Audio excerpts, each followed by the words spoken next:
మనం వైష్ణవ సదాచారంలో చాలా విషయాలు చూసాం.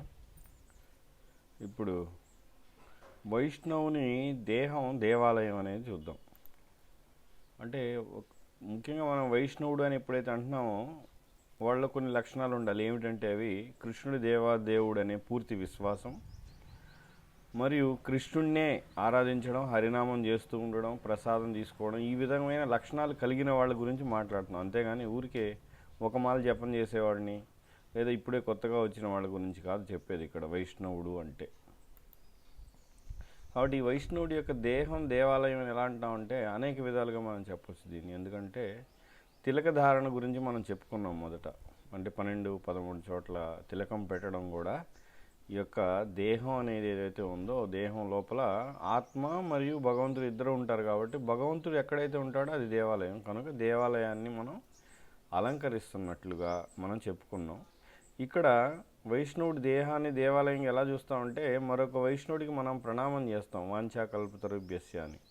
అంటే అక్కడ భగవంతుడు ఉన్నాడు మరియు వైష్ణవుడు ఉన్నాడు అనే ఉద్దేశంతో ఆ విధంగా దేవాలయంలో ఎప్పుడు దేవుడు ఒక్కడే ఉండడం, మరి పూజారి కూడా ఉంటాడు కదా. అదేవిధంగా భగవంతుడితో పాటు ఇక్కడ జీవుడు, ఆ భక్తుడు అనే పూజారి కూడా భగవంతుడిని ఆరాధించేవాడు కూడా ఉన్నాడు. కాబట్టి ఆ విధంగా దేవాలయంతో సమానంగా మనం చూడాలి, నమస్కరించాలి. అదేవిధంగా వైష్ణవులు ఎవరైతే నమస్కారాన్ని స్వీకరిస్తున్నారో, ముఖ్యంగా సన్యాసులు లేదా ఉన్నత స్థాయి భక్తులు కూడా ప్రణామాలను, ఇతర భక్తుల యొక్క ప్రణామాలను స్వీకరించేటప్పుడు కూడా వాళ్ళు ఏమనుకుంటారు, ఇది నాకు కాదు, పూర్వాచార్యులు మరియు కృష్ణుడి యొక్క కృప వలన, కృష్ణుడికి భక్తులు అవ్వడం వలన కృష్ణుడికి వీళ్ళు ప్రణామం చేస్తున్నారు, నాకు అని అనుకోడు అనమాట. నాకు కాదు అని అనుకుంటాడు అతను, ఎవరు వైష్ణవుడు. కాబట్టి వైష్ణవుల యొక్క దేహం దేవాలయం అని మనం ఇక్కడ తెలుసుకున్నాం. కాబట్టి దేహాన్ని దాటకూడదు మనం. అంటే వాళ్ళ మీదుగా వెళ్ళడం, దాటి నడవడం అనేది, వైష్ణవుల మీదుగా నడవడం అనేది చెయ్యకూడదు. ఇక ఈ విధమైన దేవాలయం అని అర్థం చేసుకున్నాం. వైష్ణవులు చాలా గొప్పవాళ్ళని. కాబట్టి వాళ్ళ యొక్క దయ గురించి ఎప్పుడు మనం ప్రార్థించాలి, దయని అడగాలి. దయని అడిగే విధానం ఏమిటి చాలామందికి తెలియదు. భక్తులు రాగానే ప్రభు మీ కృప ఇవ్వండి, ప్రభు మీ కృప ఇవ్వండి ప్రభు అని వాళ్ళు వేసుకున్న మాలో లేదా వాళ్ళ ఉచ్చిష్టమో లేదంటే ఇంకేదో వాళ్ళకి సంబంధించిన వస్తువుని తీసుకొని ఆనందపడడం అనేది నిజమైన కృపని పొందడం కాదు. మరేంటి నిజమైన కృపను పొందడం? ఆ నిజమైన కృపను పొందడానికి, తీసుకోవడానికి సాధారణంగా జనులు సిద్ధంగా ఉండరు. ఏమిటది నిజమైన కృప అంటే, ఆ వైష్ణవులు మనకిచ్చే ఉపదేశం, మీరు ఈ రోజు నుంచి ప్రసాదమే తీసుకోండి, బయట తినొద్దు, ఇది కృప. ఈ కృప తీసుకోరు ఎవరు. రోజు 16 మాల ఖచ్చితంగా చేయండి, చేయకుండా నిద్రపోవద్దు అని ఒక వైష్ణవుడు చెప్తే దాన్ని తీసుకోం మనం. వాళ్ళ ఉచ్చిష్టము, వాళ్ళ బట్టలు లేదా వాళ్ళకి సంబంధించిన వస్తువులు లేదా వాళ్ళ ఆశీర్వాదం కావాలని అడగడం, మీ బ్లెస్సింగ్స్ అని అడగడం, ఇది అంతా సోది వ్యవహారాలు చేస్తూ ఉంటారు. నిజమైన కృప అంటే అది. కానీ దాన్ని ఎవరు తీసుకోవడానికి సిద్ధంగా ఉండరు.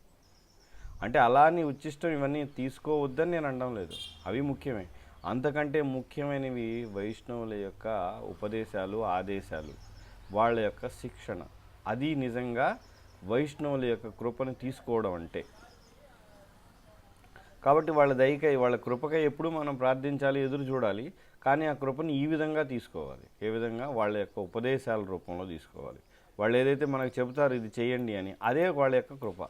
అంతేగాని ఇంకేదో వాళ్ళతో కలిసి సెల్ఫీ దిగడం, ఫోటో దిగడం, ఇంట్లో తగిలించుకోవడం ఆ ఫోటోని, లేదా నాకు ఇంతమంది భక్తులు తెలుసు అని చూపించుకోవడం, ఇదంతా డబ్బా కొట్టుకోవడం అంటారు. ఇన్ని కృపను పొందడం అంటారు, డబ్బా కొట్టుకోవడం అంటారు. మాకు వీళ్ళు తెలుసు, వాళ్ళు తెలుసు, వీళ్ళు మా ఇంటికి వస్తుంటారు. చాలామంది చెప్తుంటారు, మా ఇంటికి ఈ సన్యాసులు, ఆ సన్యాసులు, ఆ భక్తులు, ఈ భక్తులు అందరూ వస్తుంటారు, మమ్మల్ని కలుస్తారు, సిటీకి వస్తే మమ్మల్ని కలవకుండా వెళ్ళరు, ఏదున్నా మమ్మల్ని పిలుస్తారు. ఇదంతా కృప కాదు, ఇదంతా డబ్బా కొట్టుకోవడం అంటారు దీన్ని. అంటే ఎవరైనా అడిగితే చెప్పడం తప్పులేదు, కానీ మనమే దీని గురించి ముందలే చర్చించాం. ఏంటి? మన యొక్క గొప్పతనం గురించి మనం చర్చించకూడదు, చెప్పకూడదు అని. ఇక వైష్ణవుల మధ్య ప్రేమపూర్వక వ్యవహారాలు ఎలా ఉండాలి వైష్ణవుల మధ్య? ఇది మనకి ఉపదేశామృతంలో కూడా ఉంది. దదాతి ప్రతిగృహణాతి గుహ్యమాఖ్యాతి పృచ్యతి అనే ఒక బిందువు ఉపదేశామృతంలో ఉంది. పూర్తి వివరాలు కావాలంటే ఆ ఉపదేశామృతంలోని దదాతి ప్రతిగృహణాతి అనే శ్లోకం చదవచ్చు. అందులో దాని యొక్క అర్థం ఇక్కడ మనం చెప్పుకుంటాం. ఏంటది అంటే దదాతి ప్రతిగృహణాత్ అంటే బహుమతులను ఇవ్వడం తీసుకోవడం. ఎవరి మధ్య? వైష్ణవుల మధ్య. ఇంకా గుహ్యమాఖ్యాతి పృచ్ఛతి అంటే ఏంటి? మనసులో ఉన్నటువంటి అంటే ఒక వైష్ణవుడు తన మనసులో ఉన్నటువంటి భావాన్ని వ్యక్తపరచడం, అవతల వైష్ణవుడిని గురించి అడగడం, నీ మనసులో ఏముంది, ఎలా ఉంది, ఎలా ఉన్నారని. కాబట్టి మనసులో ఉన్నటువంటి దాన్ని పంచుకోవడం ద్వారా అర్థం చేసుకొని ఒకరికొకరు సహాయపడడం. అంతేగాని పంచుకోవడం ద్వారా అవతల వాడు మనసులో ఉన్నది చెప్పాడు కాబట్టి దాన్ని వాడిని తక్కువ చేయడం, అందరి ముందర అవమానించడం, వీడెందుకు పనికిరానోడు, వీడి మనసులో ఎలాంటి దుర్బుద్ధులు అన్నీ ఉన్నాయి, దురాలోచనలు ఉన్నాయి, పాప ప్రవృత్తి ఉందంట ఇంకా అతనికి ఇంకా సిగరెట్ తాగాలని కోరిక పోలేదంట, లేదా మందు ఇంకేదో దాన్ని బహిర్గతం చేసి అందరి ముందర అవమానించడం, ఇలా చేయడం అనేది అపరాధం అవుతుంది. ఎందుకంటే వాళ్ళు మనపై నమ్మకంతో చెప్పినప్పుడు ఆ నమ్మకాన్ని మనం ఉంచి వాళ్ళకి ప్రోత్సాహాన్ని ఉత్సాహం ఇచ్చే విధంగా మనకి తెలిసే చెప్పాలి, తెలియకపోతే తెలియదనాలి, కానీ ఇలా చేయకూడదు ఎప్పుడు కూడా. కానీ కొంతమంది చేస్తుంటారు అలాగా. ఇంకా ఏమిటి? భుంక్తే భోజయతే చైవ అంటే ఏంటి? ప్రసాదాన్ని వాళ్ళు భక్తులు ఇచ్చిన ప్రసాదాన్ని మనం స్వీకరించడం, మనం వాళ్ళకి ప్రసాదాన్ని ఇవ్వడం, కృష్ణ ప్రసాదాన్ని. ఈ 6 రకాలైనటువంటి వాటి ద్వారా ప్రేమపూర్వకమైన సంబంధాలు ఉంటాయి. ఎప్పుడైనా కానీ మనం ఎవరి పట్లైనా తప్పు చేసామంటే ఈ 6 ఏదో 1, 2, 3 మనం చేయడం ద్వారా వాళ్ళ పట్ల ముఖ్యంగా అపరాధం చేస్తే వాళ్ళ పట్ల అపరాధం తొలగించుకోవడానికి ముఖ్యంగా ఏంటి? ప్రసాదం ఇవ్వడం, స్వీకరించడం, లేదా బహుమతులు ఇవ్వడం, స్వీకరించడం అనేది చేయొచ్చు. మనసులో ఉన్నది ప్రతి ఒక్కరితో చెప్పకపోవచ్చు, కానీ బహుమతి మనం ఇవ్వచ్చు, ప్రసాదం ఇవ్వచ్చు. మనం ఎవరి పట్ల అపరాధం చేశామో వాళ్ళకి బహుమతి ఇవ్వడం, ప్రసాదం ఇవ్వడం, ఇట్లాంటివి చేయడం ద్వారా అపరాధం నుంచి బయటపడవచ్చు. వీటన్నిటికంటే ముఖ్యమైనది ఏంటంటే నేను అపరాధం చేశాను, నన్ను మన్నించండి, క్షమించండి అని ప్రాధేయపడాలి వాళ్ళ దగ్గరికి వెళ్ళి. అంతేగాని ఎవరెవరితోనూ మాట్లాడి మధ్యవర్తి ద్వారా వెళ్ళడం, ఆయన ద్వారా చెప్పించడం, ఇవన్నీ కాదు. మనమే నేరుగా చెప్పాలి. భక్తులు ఎవరైనా వచ్చినప్పుడు ముఖ్యంగా మందిరానికి కానీ లేదా మన ఇంటికి కానీ భక్తులు ఎవరైనా వచ్చినప్పుడు ఏం చేయాలంటే ఖచ్చితంగా చేయవలసిన ప్రసాదాన్ని ఇవ్వాలి భక్తులకి. ఇంకా గృహస్థులైతే ఇతర వైష్ణవులకు ప్రసాదానికి ఆహ్వానించాలి. గృహస్థులు ఇతర వైష్ణవులు ముఖ్యంగా సన్యాసుల్ని, బ్రహ్మచారుల్ని, వాళ్ళని ఎవరైతే ప్రచారంలో ఉంటారో వాళ్ళని ఖచ్చితంగా గృహస్థులు ఆహ్వానించి వీలైనంత ఎక్కువగా వాళ్ళకి ప్రసాదాన్ని ఇవ్వడం, లేదా దక్షిణ దానం ఇవ్వడం, బట్టలు, ఇట్లాంటివి వాళ్ళకి ఏవైతే అవసరం ఉంటాయో అవన్నీ చూడడం అనేది గృహస్థుల ధర్మం. ఎందుకు ఇలా చేయాలంటే దీని ద్వారా స్వార్థ బుద్ధి పోతుంది. ఇవన్నీ నా కోసం ఉన్నాయి, నేను భోగించడానికి అనే స్వార్థ బుద్ధి తొలగిపోతుంది. ఇంకా భక్తులు వైష్ణవులు ఇంటికి వచ్చినప్పుడు ముఖ్యంగా చేయవలసిందంటే కృష్ణ కథని పంచుకోవడం, కృష్ణ కథ చర్చ అనేది ఖచ్చితంగా ఉండాలి. వైష్ణవుల మధ్య ప్రేమ వ్యవహారాల్లో ముఖ్యమైనది అంటే కృష్ణ కథ. అంటే కృష్ణ కథ అంటే కేవలం భాగవతం ప్రవచనం, భగవద్గీత ప్రవచనే కాకపోవచ్చు. మనం ఏదైనా పుస్తకం చదివాం, నాకు ఇది అర్థమైంది, ఇది ఇక్కడ బాగుంది, ప్రభుపాద ఇలా చెప్పారు, లేదా ఫలానా వైష్ణవుడి ద్వారా విన్నాను, ఈ విధంగా నాకు చాలా ఉత్సాహం వచ్చింది అని, ఇవన్నీ కూడా కృష్ణ కథలే. కాబట్టి గృహస్థులు అందరిని ముఖ్యంగా సన్యాసుల్ని, బ్రహ్మచారుల్ని పిలవడం, వాళ్ళ ద్వారా కృష్ణ కథను వినడం, వాళ్ళకి కృష్ణ ప్రసాదాన్ని ఇవ్వడం అనేది చేయాలి. ఇక అభక్తులతో ఎలా వ్యవహరించాలి భక్తులు? ఇంకా అభక్తులతో ఎలా ఉండాలంటే అభక్తులను ముఖ్యంగా భక్తుల యొక్క పాదాలను తాకడానికి ప్రయత్నిస్తారు. వాళ్ళ యొక్క కర్మలన్నీ పోగొట్టుకోవడానికి భక్తుల పాదాలు తాకితే పోతాయని దానికి అవకాశం ఇవ్వకూడదు వాళ్ళకి. ఎప్పుడు అభక్తుల్ని ఎప్పుడు కూడా పాదాలు తాకడం, ముఖ్యంగా శరీరానికి సేవ చేస్తానని లేదా భక్తులను పట్టుకోవడం, ఇట్లాంటివన్నీ చేసి ఏదో ఒక విధంగా వాళ్ళ కర్మను పోగొట్టుకోవడానికి ప్రయత్నం చేస్తారు. దాన్ని వీలైనంత వరకు అది జరగకుండా చూసుకోవాలి. కానీ అభక్తులకి వాళ్ళు శ్రద్ధగా ఉంటే చెప్పొచ్చు, కృష్ణుడి గురించి ప్రచారం చేయొచ్చు, ప్రసాదం ఇవ్వచ్చు, మిగతావన్నీ చేయొచ్చు. ఒకవేళ తప్పనిసరి ఎవరైనా కాళ్ళు పట్టేసుకుంటే అది ఎలాగా? పూర్వాచార్యుల కృప ద్వారా కృష్ణుడిని, భగవంతుడిని స్మరిస్తూ ఇక తప్పక ఆ పరిస్థితిలో ఉన్నాననే విధంగా ఉండాలి. అంతేగాని నేను గొప్పవాడిని అనే అహంకారం ఎప్పుడు రాకూడదు. పూర్వాచార్యుల కృప వలనే నన్ను వీళ్ళందరూ గౌరవిస్తున్నారు అనేది ముఖ్యంగా ఉండాలి. ఇక అభక్తులు ఎలా ఉంటారు? 2 రకాలు అభక్తుల్లో. ఒకటి అజ్ఞానం, అంటే ఏమీ జ్ఞానం లేని అటువంటి వాళ్ళు సామాన్యులు, ఇంకా అజ్ఞానులు ఇటువంటి వాళ్ళు. 2వ తరగతి వాళ్ళు జ్ఞానం, రకరకాల ఇతర ప్రక్రియల్లో ఉంటూ నాకు తెలుసు అనే అహంకారంతో ఉండేవాళ్ళు. ఈ రెండిట్లో అహంకారంతో ఉండే వాళ్ళతో కొంచెం దూరంగా ఉండి అజ్ఞానులు, ఏమీ తెలియని వాళ్ళని ఉద్ధరించడానికి, వాళ్ళ జ్ఞానం ఇవ్వడానికి, ప్రసాదం ఇవ్వడానికి ప్రయత్నం అనేది చేయొచ్చు.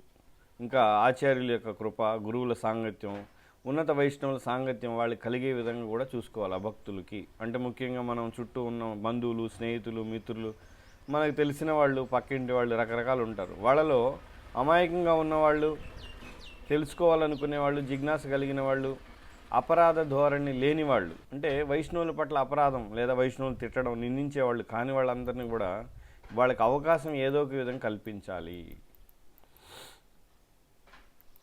ఇంకా ఏంటంటే ఇక్కడ ముఖ్యమైనది మనకి భగవంతునిపై విశ్వాసం లేని వారికి, భగవన్నామంలో విశ్వాసం, భగవంతుడిపై విశ్వాసం లేని వారికి ఉపదేశం చేయడం అనేది అపరాధం.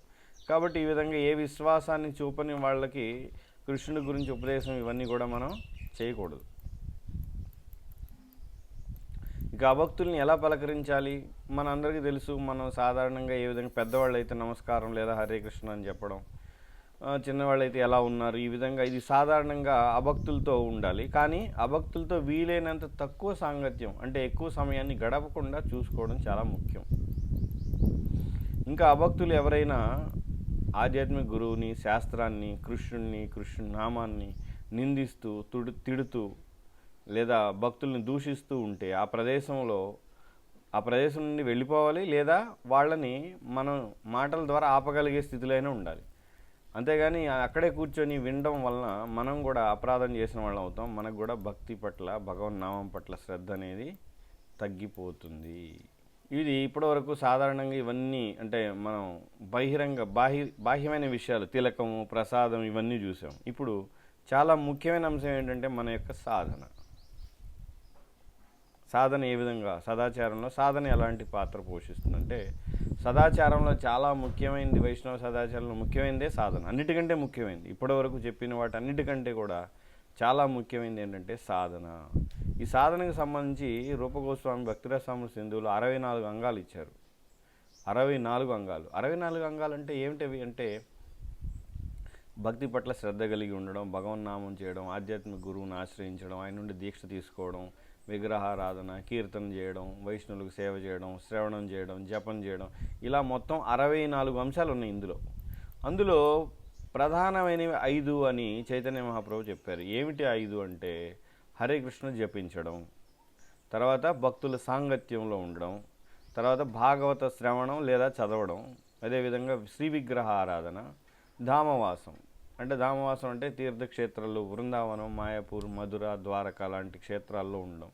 అలాంటి క్షేత్రాల్లో కుదరనప్పుడు మనమే ఒక తులసి వనాన్ని ఏర్పాటు చేసుకొని, అది కూడా క్షేత్రం లాగానే ఉంటుంది. అంటే తులసి వనం, లేదా మనకు ఒక ప్రత్యేకమైన స్థలం కీర్తనకి, భజనకి ఏర్పాటు చేసుకుంటే అది కూడా తీర్థక్షేత్రం లాంటిదే. కానీ ఆ ప్రదేశానికి కట్టుబడి ఉండాలి, అంటే అక్కడే ఉండాలి. ఊరికే 2 రోజులకు ఒకసారి ఎక్కడికో తిరిగేసి మళ్ళీ వచ్చేసి తీర్థక్షేత్రంలో ఉన్నాను, నేను ఒక అంటే తులసి తోటని ఏర్పాటు చేసుకున్నాను, మళ్ళీ నేను క్షేత్రానికి వెళ్ళిపోతున్నాను, క్షేత్రంలోంచి మళ్ళీ వారం రోజులు బయటికి వెళ్ళడం, తిరిగి రావడం, ఇలాంటివి చేయకూడదు. ముఖ్యంగా వానప్రస్థంలో ఉన్నవాళ్ళు. గృహస్థులకి పర్లేదు, గృహస్థులకు తప్పదు. ఎందుకంటే కొంత ఇంద్రియ భోగం ఉంటుంది, కొన్ని సాంఘిక కట్టుబాట్లు, పద్ధతులు, వ్యవహారాలు, సాంఘికపరమైన కార్యక్రమాల్లో పాల్గొవాల్సిన బాధ్యత గృహస్థులకు ఉంటుంది. వాళ్ళకి పర్లేదు. కానీ ఎవరైతే వానప్రస్థంలో ఉంటారో వాళ్ళు మాత్రం ఈ తీర్థక్షేత్రాల్లో ఉంటూ, మరి విగ్రహారాధన అంటే ఏంటి? అందరూ విగ్రహాలు పెట్టేసుకోవాలి ఇండ్లలో కాదు. విగ్రహారాధన అంటే మనకి దగ్గరలో ఉన్న మందిరానికి వెళ్ళడం, అక్కడ విగ్రహారాధన జరుగుతున్నప్పుడు మనం కీర్తన చేయడం, ఆ విగ్రహారాధనకు సంబంధించిన సేవలు చేయడం, అంటే విగ్రహ అభిషేకానికి సంబంధించిన ఏర్పాట్లు, లేదా విగ్రహ ఆరతి చేయడానికి కావాల్సిన పళ్ళని తయారు చేయడం, ఒత్తులు తయారు చేయడం, ఇవన్నీ కూడా విగ్రహారాధనే.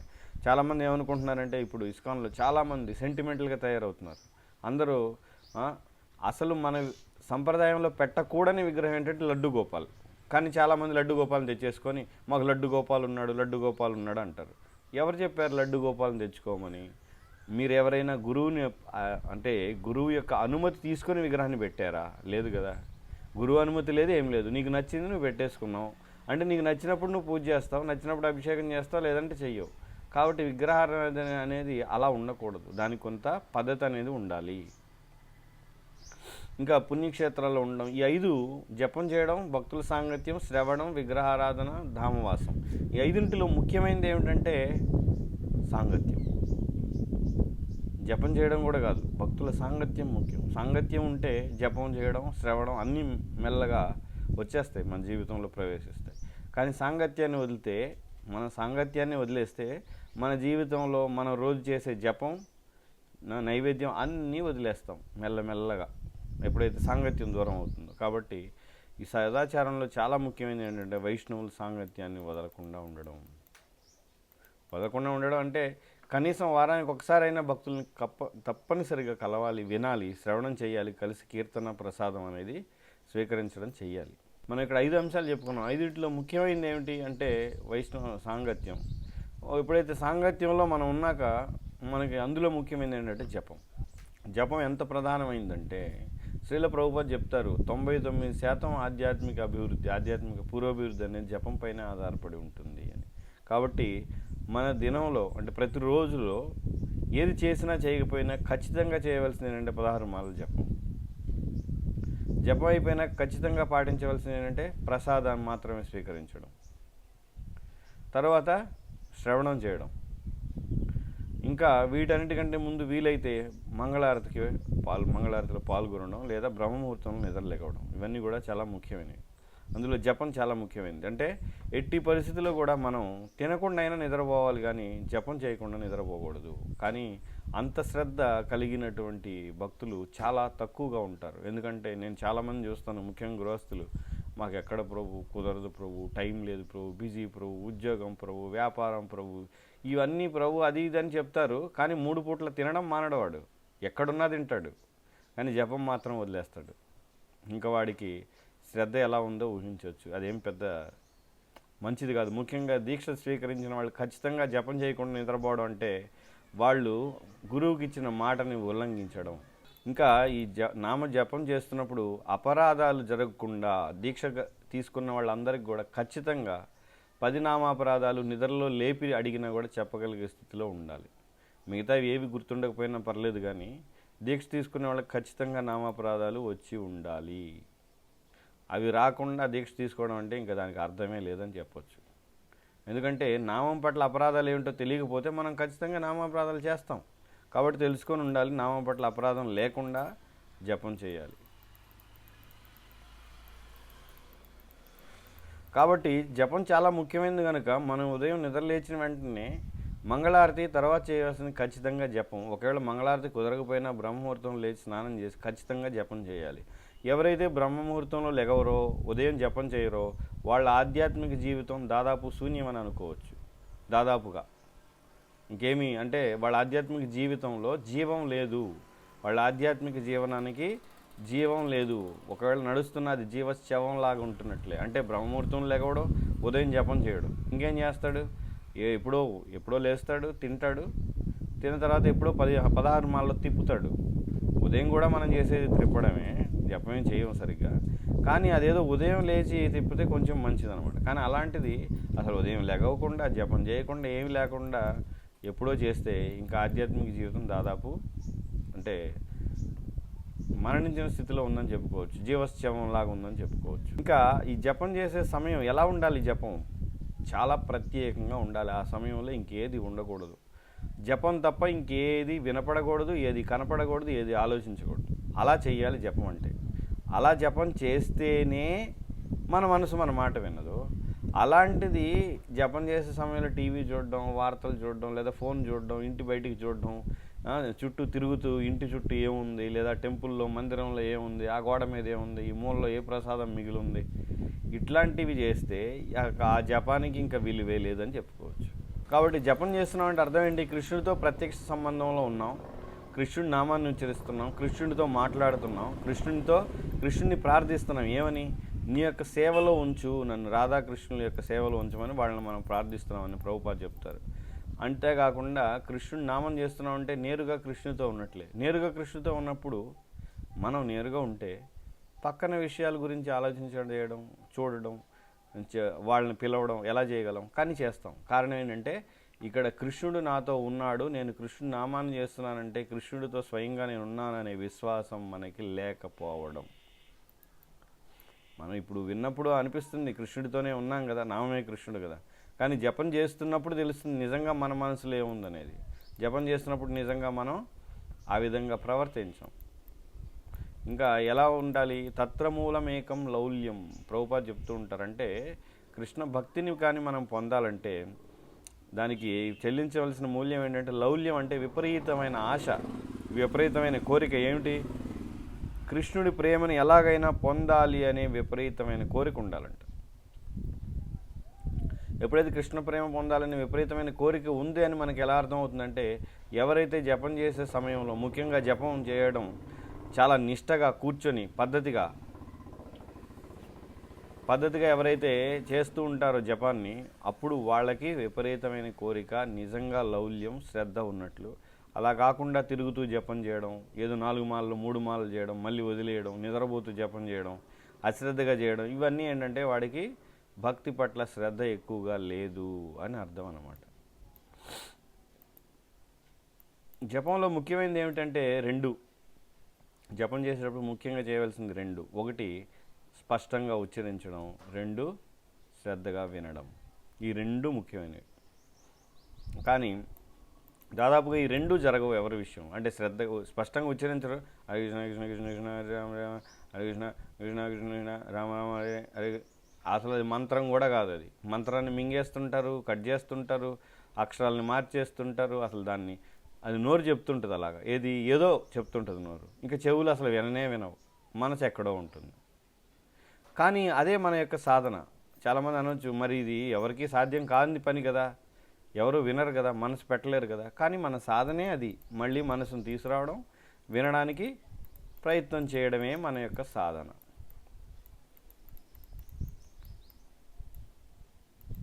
చైతన్య మహాప్రభు ఏమంటున్నారంటే, కేవలం హరినామ జపం ద్వారా పూర్తి ఆధ్యాత్మిక పురోగతి, మానవ జన్మ పరిపూర్ణం అనేది సాధించవచ్చని చైతన్య మహాప్రభు చెప్తున్నారు. అదే ప్రభుపాద అనేక చోట్ల మనకి రాస్తున్నారు. దాని పట్ల పూర్తి విశ్వాసాన్ని ఉంచాలి మనం. ఇంకా మహామంత్రం అంటే ఏమిటి? హరే అంటే రాధా, కృష్ణ అంటే కృష్ణుడు. రాధాకృష్ణుల్ని మనం ప్రార్థిస్తున్నాం, వాళ్ళ నామాన్ని ఉచ్చరిస్తున్నాం, వాళ్ళతో కలిసి వాళ్ళ సాంగత్యంలో ఉన్నాం ఎప్పుడైతే నామం చేస్తున్నాం. ఈ అవగాహన అనేది, మంత్రం యొక్క అర్థం యొక్క అవగాహన అనేది ఉండాలి జపం చేస్తున్న సమయంలో. ఇంకా భావం ఎలా ఉండాలి? వినమ్రతతోటి వాళ్ళని ప్రార్థిస్తూ, ప్రార్థనా భావంతో, అంటే మీ యొక్క సేవలో నన్ను ఉంచండి, నిరంతరం నీ నామాన్ని చేసే స్థితిలో ఉంచండి, నేను ఎలా ఉన్నా పర్లేదు అనే స్థితిలో ఆ భావనతోటి మనం జపం చేస్తూ ఉండాలి. ఇవన్నీ మనం ఆలోచిస్తూ ఉంటే ఖచ్చితంగా మన మనసు లగ్నం అవుతుంది, ఏదో ఒక రోజుకైనా లేదా కొన్ని జన్మలకైనా. కానీ ఇవన్నీ వదిలేసి కేవలం నామం చేయాలి కాబట్టి హరే కృష్ణ కృష్ణ కృష్ణ అంటూ ఏటో చూస్తూ ఏదో ఆలోచిస్తూ ఉంటే ఎప్పటికీ కూడా మనకి నామం పట్ల శ్రద్ధ రాదు కదా. ఉన్న శ్రద్ధ కూడా పోయి ఇంకెందుకు జపం ఎందుకు చేయాలి అనే అశ్రద్ధ పెరిగే అవకాశం చాలా ఎక్కువ. ఇంకా ఏ విధమైన భౌతిక కోరికలు కూడా లేకుండా చూసుకోవాలంటే, నామం చేస్తూ భౌతిక కోరికలు పెంచుకోకూడదు. ఎందుకని? 10వ అపరాధం. దివ్యనామ మహిమను విన్న తర్వాత కూడా ఐక్య బంధాల్లో చిక్కుకొని ఉండడం అనేది అపరాధం. కాబట్టి నామ మహిమను విన్న తర్వాత మనలో భౌతిక కోరికలు తగ్గే విధంగా చూసుకోవాలి, కానీ పెంచుకోకూడదు. దానికి ఏం కావాలంటే మంచి సాంగత్యం అవసరం. సాంగత్యం ఎటువంటిది? ఊరికే నలుగురు అందరూ దొందే సన్నాసులు అందరూ కలిసి సన్యాసి రాజుకుంటే బూడిద రాలినట్టు నలుగురు అందరూ ఒకే స్థాయిలో ఉన్నోళ్ళు కలిసేసి మేము మంచి సాంగత్యంలో మేము బాగా రోజు మంగళారతి చేసుకుంటున్నాం అంటే మంచిదే, అది అవసరం కలిసి చేయడం. కానీ మనకంటే ఉన్నతమైన వాళ్ళు, మనకి శిక్షణ ఇచ్చేవాళ్ళు, మనల్ని మందలించేవాళ్ళు, దండించేవాళ్ళు, లేదా మనల్ని తిట్టి మనల్ని మార్చేవాళ్ళు, మనకు ఉపదేశం ఇచ్చేవాళ్ళ యొక్క సాంగత్యం కావాలి. దాని ద్వారా మన భక్తి పురోగతి లేదా నామంలో శ్రద్ధ వస్తుంది. ఇంకా జపం చేసేటప్పుడు ముఖ్యంగా శిక్షాష్టకంలోని 3వ శ్లోకం చాలా ముఖ్యం. తృణాదపి సునీచేన, అంటే చాలా వినయంగా జపం చేయవలసి ఉంటుంది. వినయ విధేయతలతోటి, నేను అంటే చెట్టు కంటే ఓర్పుతోటి, గడ్డిపోచ కంటే హీనంగా, తక్కువగా అనే భావనతో ఉండాలి. అది అలవరుచుకోవడం అనేది అంత తేలికైన విషయం కాదు. అందుకే ఉన్నత స్థాయి భక్తుల ఆధ్వర్యంలోనే ఇది సాధ్యం. అందరూ ఒకే స్థాయిలో ఉన్న భక్తులతో మనం పెద్ద గౌరవం, సరదాగా టైంపాస్, స్నేహపూర్వకంగా జోకులు వేసుకుంటూ టైంపాస్ చేస్తాం. కానీ మనకంటే పైన ఉన్న వాళ్ళకి గౌరవం ఇవ్వాలి, సేవలు చేయాలి, వాళ్ళు చెప్పింది వినాలి, అంగీకరించాలి, వాళ్ళు చెప్పింది ఆచరించడానికి ప్రయత్నించాలి. అప్పుడే మనకి వినమ్రత అలవాటు పడుతుంది. ఇంకా మనం జపం చేసే వాతావరణం ఎలా ఉండాలి? వీలైనంతగా నిశ్శబ్దంగా, ప్రశాంతంగా, ఆహ్లాదకరంగా, ప్రకృతికి దగ్గరగా ఉండాలి. కానీ ఏదో బిల్డింగుల్లో, రూముల్లో, ఏసీ గదుల్లో, చక్కని పరుపులు ఇట్లాంటి కుషన్ల మీద కూర్చుంటే చక్కగా నిద్రపోతాం కానీ జపం చేయలేము. కాబట్టి వాతావరణం చాలా ఆహ్లాదకరంగా ప్రకృతికి దగ్గరంగా ఉండాలి. ఇంకా వీలైతే జపం చేసే సమయంలో క్రింద కూర్చొని చేయడం చాలా మంచిది. పద్మాసనం లేదా సుఖాసనం, వజ్రాసనం లాంటివి ఆ విధంగా జపం చేయడం మంచిది. కానీ ఏదో కుర్చీలో కూర్చొని, కుర్చీలో కొంతమంది ఇలా కూర్చొని హరే రామ లేదా గోడ కానుకొని జపం చేయడం పూర్తిగా, ఇవన్నీ కూడా పనికిరావు అన్నమాట. ఎందుకంటే చాలా వరకు గృహస్థులు ఏకాంతంగానే ఉంటారు, వాళ్ళని ఎవరో చూడరు. కాబట్టి ఇవే జరుగుతాయి. ఏవైతే ఇక్కడ నేను వద్దంటున్నానో అవి ఖచ్చితంగా గృహస్థులు 100కి 70-80% మంది అలాగే చేస్తారు జపం. అంటే నిద్రపోతూ మాలను తిప్పడం తప్ప నిజంగా జపం చేయరు. లేదా అశ్రద్ధగా ఏదో నోటితో అనేస్తారు, అది ఎటో వెళ్ళిపోతుంది. కాబట్టి ఇవన్నీ వాళ్ళు శ్రద్ధగా, వాళ్ళే కాదు బ్రహ్మచారులు, సన్యాసులు అందరూ శ్రద్ధ వహించాలి. ఇది కేవలం గృహస్థులకు మాత్రమే కాదు. కాబట్టి కుర్చీలో కూర్చోవడం, వెనక్కి వాడడం, లేదా కొంతమంది నిలబడి గోన కానుకొని నిద్రపోతుంటారు. నిలబడి గోడకి ఇలా తలవాలు చేసి అక్కడ నిద్రపోతుంటారు. మందిరాల్లో ఇవన్నీ కూడా చూడొచ్చు, జరుగుతూ ఉంటాయి. కాబట్టి ఈ విషయంలో అంతేకాకుండా జపం చాలా శ్రద్ధగా చేయాలంటే మనం ముందల రోజు సాయంత్రం నుంచే దానికి సిద్ధపడాలి. అంటే ముందల రోజు సాయంత్రం నుంచే తినడం తగ్గించుకోవడం, రాత్రి ఎక్కువగా తినకుండా ఉండడం, వీలైన త్వరగా నిద్రపోవడం, పొద్దున్నే లెగవడానికి అలారం పెట్టుకోవడం లేదా లెగవడానికి కావాల్సిన ఏర్పాట్లు చేసుకోవడం, ఉదయం లేచిన తర్వాత చురుకుగా ఉండడానికి కావాల్సిన అన్ని ఏర్పాట్లు, అన్ని పరిస్థితులు ఆ విధంగా ముందల రోజు రాత్రి విపరీతమైన పని చేస్తే అలసిపోయి పొద్దున్నే నిద్ర వస్తూ ఉంటుంది. అదేవిధంగా రాత్రి అంతా మేలుకొని పొద్దున్నే మంగళారతికి వెళ్ళినా వస్తుంది. కాబట్టి ఈ అన్ని జాగ్రత్తలు తీసుకుంటే తప్ప మనం జపం సక్రమంగా చేయలేము. ఇంకెవరైతే నైట్ షిఫ్ట్లు పనులు జాబులు చేస్తారో వాళ్ళ జీవితం, ఆధ్యాత్మిక జీవితం దాదాపుగా శూన్యం. ఇంకా వాళ్ళు ఏదైనా చేయొచ్చు కానీ శూన్యం అది. ఎందుకని రాత్రంతా పనిచేసి పగలు నిద్రపోయి వాడు ఏం జపం చేస్తాడు, ఏం చదువుతాడు, బుద్ధి ఎలా పనిచేస్తుంది, ఇంద్రియాలు సరిగ్గా పనిచేయవు, రోగానికి గురవుతాడు వాళ్ళందరూ కూడా. ముఖ్యంగా రాత్రి రోజు పనిచేసేవాళ్ళు ఎప్పుడన్నా ఒకసారి పర్లేదు, కానీ కొంతమంది షిఫ్ట్లు సంవత్సరాల కొలది పనిచేస్తూ నైట్ షిఫ్ట్ అంటారు. అటువంటి వాళ్ళ జీవితంలో భక్తి అనేది దాదాపుగా ఉండదు. చెప్పాలంటే ఉన్నట్టుగా ఉంటుంది, ఏదో మందిరానికి వెళ్ళొచ్చు లేదా భక్తులకి సేవ చేయొచ్చు, కానీ చెప్పుకోదగినంత పురోగతి మాత్రం సాధ్యం కాదు.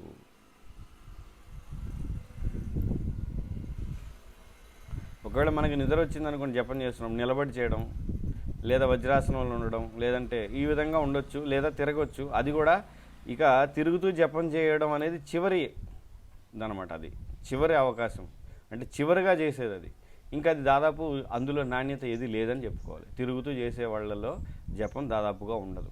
ఎప్పుడైతే నేను తిరుగుతూ చేస్తాం అంటున్నానో అది ఆచార్యులకు వర్తించదు. మళ్ళీ గోస్వాములకి, ప్రభుపాద కూడా తిరుగుతూ జపం చేస్తారు, వాళ్ళకి అన్వయించకూడదు ఇవి. ప్రభుపాద తిరుగుతూ చేస్తున్నారు, ఆయనకి నాణ్యత లేదు, లేదా ఇంకేదైనా సన్యాసి చేస్తున్నారా అని అనకూడదు. ఎందుకంటే వాళ్ళు నిరంతరం ప్రచారంలో ఉన్నప్పుడు వాళ్ళు ఎలా ఉన్నా కృష్ణుని గురించి ఆలోచిస్తూనే ఉంటారు. కాబట్టి జపం అనేది ఏంటంటే చాలామంది ఎలా తీసుకుంటారు, మొత్తానికి పూజ చేయాలి మనకు ఒక 4 కిలోమీటర్లు పరిగెత్తడం ఏదైతే ఉందో, పరుగు పందెం లేదా పరిగెత్తడం, లేదా మనం జపం 16 మాలు చేసాలి, అమ్మయ్య ఇవాళ 16 మాలు అయిపోయినాయి, ఏదో ఒక విధంగా అమ్మాయి టైం అంతా 1:30 అయిపోయింది, 2 గంటలు, చాలాసేపు పడుతుంది, తొందరగా ముగించాలి.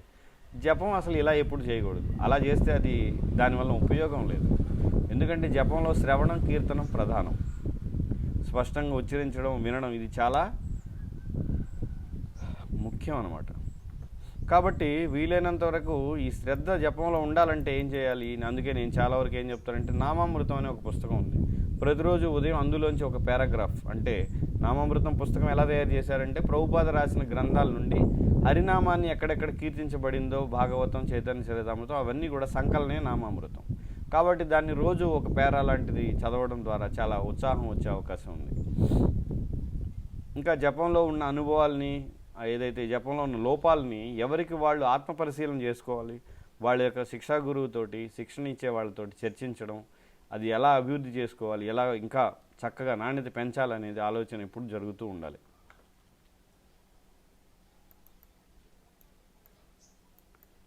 కాబట్టి ఈ జపానికి సంబంధించిన చర్చలు కూడా చాలా మంచిది. కొన్నిసార్లు ప్రవచనాలు, కొన్నిసార్లు చర్చనీయంగా, అంటే వాటి గురించి చర్చించడం, ఎలా బాగుంటుంది, ఎలా బాగా చేయాలి, ఏ సమయంలో చేయాలి.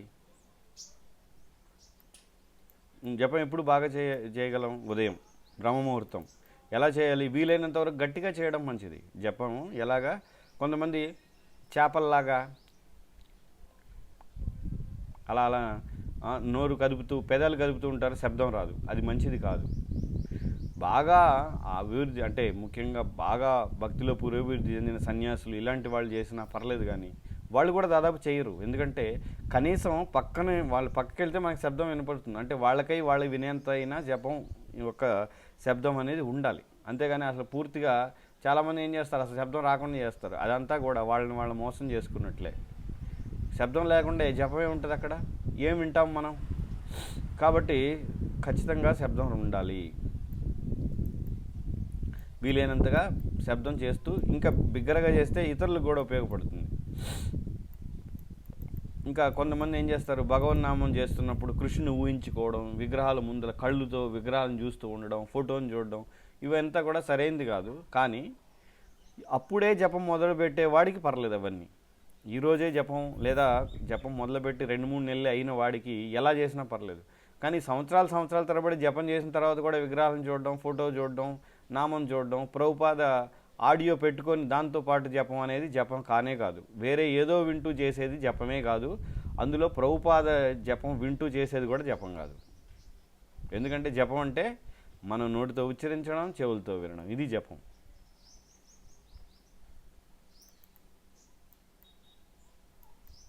ఇక నామాపరాధాల గురించి మనం చెప్పుకున్నాం. నామాపరాధాలు 10 ఉన్నాయి. అవన్నీ ఇక్కడ నేను చెప్పడం లేదు, 10 అందరూ చదువుకోవచ్చు. అవన్నీ లేకుండా జపం చేయవలసిన అవసరం ఉంది.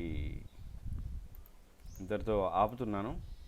ఎవరికైనా ఏమైనా ప్రశ్నలు సూచనలు ఉంటే అడగచ్చు.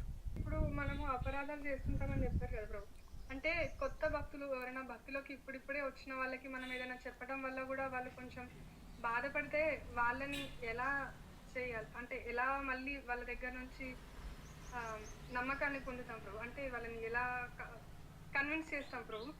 అంటే మనం కొత్తగా వచ్చిన వాళ్ళకి మనం ఏదైనా చెప్పడం ద్వారా బాధ అనేది 2 రకాలు. ఒకటి వాళ్ళు అంటే మన గురించి తప్పుగా అనుకొని బాధపడడం, రెండోది వాళ్ళు చేసే తప్పుని మనం ఎత్తి చూపడం ద్వారా బాధపడడం.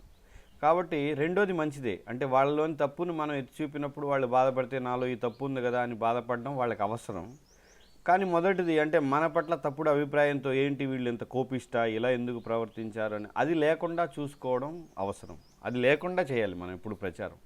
అంటే మన పట్ల చెడు అభిప్రాయం, దురభిప్రాయం లేకుండా, అంటే మనం వాళ్ళ పట్ల దురుసుగా, కోపంగా లేదా చీదరించుకుంటూ విసుక్కుంటూ మాట్లాడడం, చెప్పడం అనేది లేకుండా చూసుకోవాలి. కానీ వాళ్ళలో ఉన్న తప్పు వలన వాళ్ళు బాధపడితే అదేం మంచిదే. ఆ బాధ అవసరం. అలాంటి బాధ వల్లనే వాళ్ళు పురోగతి చెందుతారు భక్తిలో. అలాంటి బాధ ఏది లేకుండా ప్రచారం అనేది ఉపయోగం లేదు. ఎందుకంటే వాళ్ళలో మార్పు రావాలంటే వాళ్ళలోని తప్పును వాళ్ళు తెలుసుకొని దీని నుంచి బయటపడాలనే బాధ వాళ్ళకి కలిగి ఆ బాధల ద్వారా బయటపడాలి, దాన్ని మార్చుకోవాలి. మన మీద అలాంటి అభిప్రాయం వచ్చినప్పుడు పోవడానికి మళ్ళీ వాళ్ళని ప్రసాదంకి పిలవటం అదని చేయొచ్చు. మనపై ఆ దురభిప్రాయం ఏర్పడితే వాళ్ళకి దాన్ని సరిదిద్దుకోవడానికి ఏదైనా చేయొచ్చు ప్రయత్నం, తప్పులేదు. ప్రభుజీ, నాకు అదే జపం చేసేటప్పుడు కుర్చీలో కూర్చోకూడదని చెప్పారు కదా, నాకు కింద కూర్చుంటే కాలు. అర్థమైపోయింది, ఓకే అర్థమైంది, ఇంకా ఆపేయండి. ఇప్పుడు నేను చెప్పిన నియమాలు కింద కూర్చోగలిగే వాళ్ళకి, కాలు ఇరిగిన వాళ్ళకి, నడుము నొప్పులు ఉన్న వాళ్ళకి, పెద్ద వయసు వాళ్ళ గురించి కాదు. ఒకవేళ కుర్చీలో కూర్చోవలసి వచ్చినా వెనక ఆనుకోకుండా కూర్చోవాలి. చాలామంది చక్కగా పూర్తిగా ఆనుకొని చక్కగా గుర్రు పెట్టేస్తారు, అది మంచిది కాదు. ఇంకా ప్రశ్న మళ్ళీ వస్తుంది, ఏంటి నేను ఆనుకోకుండా ఉండలేను, నా నడుములు పనిచేయవు. అయితే ఆనుకోండి, దానికి ఇంకా మళ్ళీ ప్రశ్న లేదు అక్కడ ఇంకేమి. కొంతమంది ఇంకో ప్రశ్న, నాకు అసలు నేను నడువులే కాదు సరిగ్గా లెగవలేను, ఎక్కువసేపు నాకు సయాటిక్ పెయిన్, పడుకొనే ఉంటాను. పడుకొనే చేయండి. కాబట్టి మనం ఎంతగా అయితే మన శరీరం సహకరించదో అంతగా మన జపంలో నాణ్యత అనేది పడిపోతుంది, అది సహజం. కాబట్టి మనం మొదటి నుంచి ఆరోగ్యంగా శరీరాన్ని ఉంచుకోవడం కూడా భక్తిలో భాగమే.